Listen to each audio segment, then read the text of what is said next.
breaking the wall of mapping the body. How global efforts are unlocking the blueprint of human cells. Stephen Quake, Stanford University. On November 9th, 1989, I was in my third year of undergraduate studies in California and read about the wall falling in the newspapers the next day.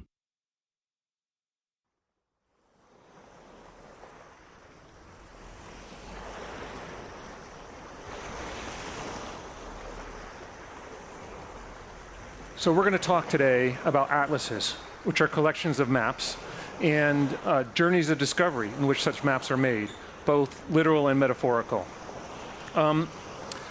In 1831, Charles Darwin left England as a naturalist on the HMS Beagle on a journey which he voyaged around the world. He, as a naturalist, was in charge of collecting specimens everywhere they stopped. The journey they thought would take 2 years, it took 5 years. 18 months of that was at sea. He was seasick the entire time. But everywhere they stopped, he collected specimens. And scientific discovery is such a wonderful process because it's such a chance-related process. We heard about that from Jürgen a moment ago. You often drill dry wells. Occasionally you find something. In the central section here, if you all look under your seats, a handful of you will make a discovery. Here we go. There's one. There. An illustration of the diversity one finds in nature when you go looking. When Darwin stopped, when the Beagle stopped in the Galapagos Islands off the coast of South America, Darwin noticed on these islands there were finches that had beaks of a variety of shapes, which had, sort of seemed to be tuned for different purposes on different islands. And it wasn't until he got back to England, he collected them, didn't realize until he got back to England that they were different species, and through that observation, others discovered the principle of evolution by natural selection, which changed our understanding of the world and our place in it. Amazing as it was, Darwin was missing an important piece. He didn't understand the mechanism by which information was transmitted through generations and altered. And we'll come to that in a moment. Last year, I had a chance to pay my own personal homage to Darwin by joining a boat, the Oosterschelde, that was sailing to recapitulate his journey. It took more than a year and a half, and I joined as a volunteer crew member for 2 weeks on a journey in the middle of the Pacific there. We sailed through the Tuamotu Archipelago, the entire breadth of Polynesia. It was 1,200 miles. We had to crew the boat. We had to take the helm, keep it on the proper compass bearing, which is much more difficult than it sounds. We had to raise and lower the sails, which we had no winches for. It was all done with ropes and pulleys. I got to be very good at pulling rope. That was my skill on the trip. And, I wanted to sail through the Tuamotus and see all the coral atolls there. But the captain insisted we sail around and only enter at the very end. And the reason for that is the Tuamotus were not charted to sufficient precision to take the boat there. And it was amazing to me to learn that there are parts of this earth that are still uncharted and still amenable to human exploration and discovery. And I feel like science is the same way. For young scientists, it's not all been discovered. There's a bunch left to do. So let's return to Darwin's missing piece. We now know that it was DNA. That is the molecule of inheritance. It's the sort of mechanism for information storage and transmission. You may have noticed, Jim Watson died last week. He was very famous because along with him, Francis Crick, Rosalind Franklin, they discovered the chemical structure of the DNA molecule. They didn't discover there was a molecule of inheritance, though. Okay? Anyone know who that was? More than a decade earlier, Oswald Avery discovered DNA was the molecule of inheritance, and it took a long time to figure out its structure. The structure led to many other important discoveries.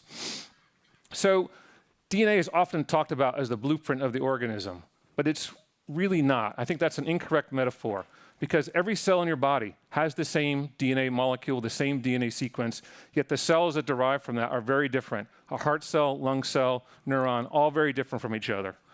Sidney Brenner pointed this out 20 years ago. I think a better metaphor is that the genome is the parts list. And the discovery I want to talk about today is how we went about trying to work out how those parts were used to make all the different cells of the human body. it's, even 20 years into the genome revolution, it's amazing to me that we cannot predict the cell types of an organism from the genome alone. It just hasn't been possible. And so we had to go and set about and do that experimentally. And the experimental method we used was called single-cell transcriptomics. I'll talk about that in a moment. We've made these maps. I can say we're comfortably now in the state of having very good rough drafts. It was a huge team science project. Each of these papers had more than 150 authors on it. I had to found and lead a new research institute called the Chen Zuckerberg BioHub to do it. We did this not just for human, but for mouse, fly, lemur.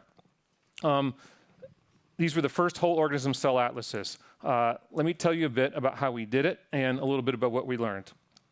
So it was a decade-long journey to make these atlases. It was a further 2 decades before that to build the technologies to do that, and I contributed in part to that by the development of microfluidic tools that allowed one to automate and do large-scale experiments in biology.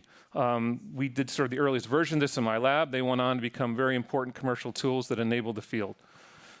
Like many other discoveries in biology, the creation of these atlases rested on the development of new technology. So Watson was a famous showman. He said he discovered the secret of life. The second secret of life was discovered by Jacob and Monod. They discovered that some genes control other genes.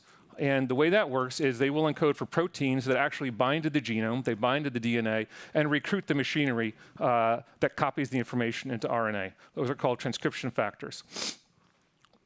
There are 1,622 predicted transcription factors in the human genome.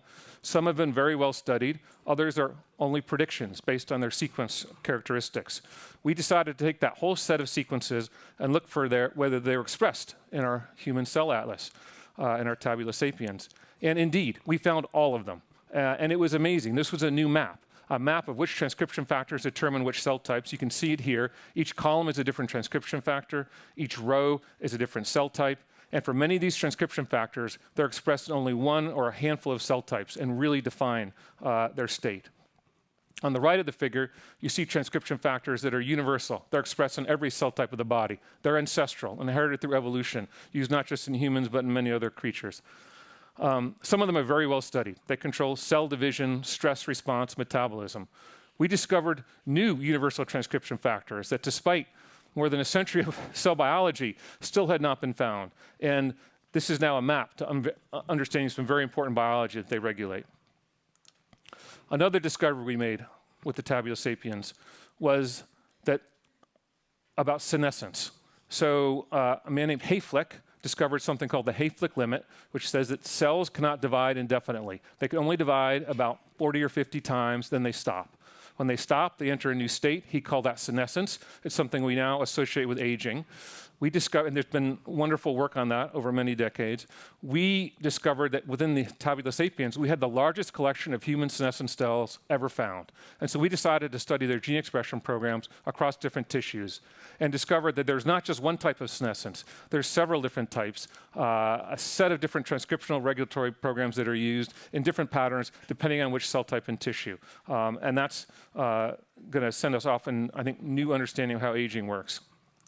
And finally, the connection to human health and therapeutics. Using the techniques that we devised to make these atlases, we've used to also discover new drugs, which are now being tested in humans. In the one case, biologics being used to cure food allergies by a company called IGeneX. In another case, small molecule drugs against a protein called KDM4, which is a very important cancer target. And we'll see how all that turns out. Let's return to Darwin and evolution.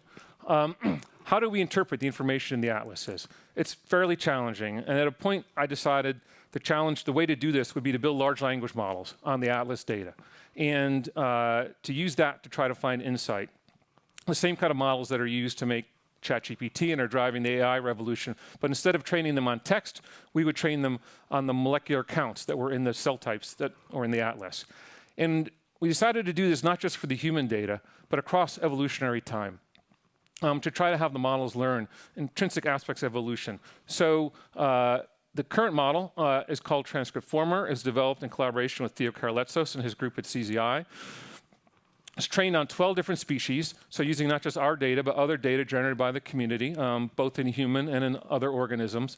And we did it in such a way that it's trained only on sort of a matrix. There's no biology put in the model, only the molecule counts for each cell type, and done in a way that we can do it independent of genome for any creature.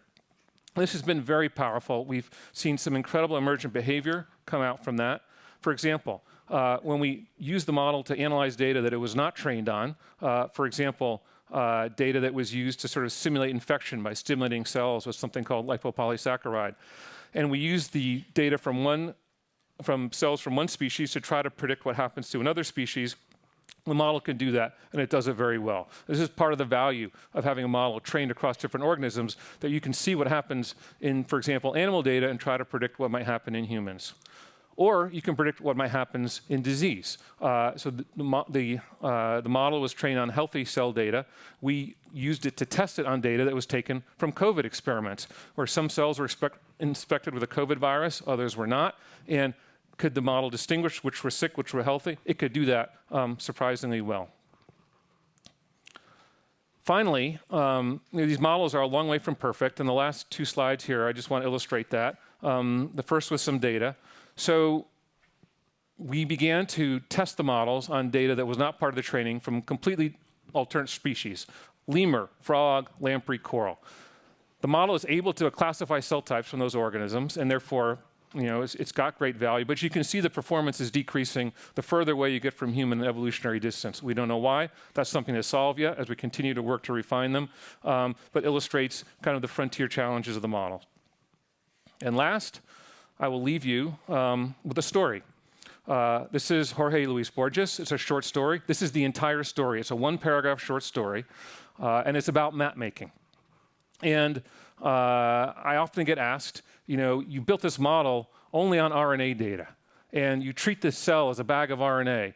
What about the structures in the cells? What about the proteins? What about the metabolites? And I would say, yes, all those things matter. Depends on what question you want to ask. And models someday will incorporate some of that information. But the point of a model is not to make an exact replica. And that's the point of the story here. It's the story of an empire that tried to build perfect maps. When it was so perfect, it was exactly the same as the city. And it was useless at that point. Thank you.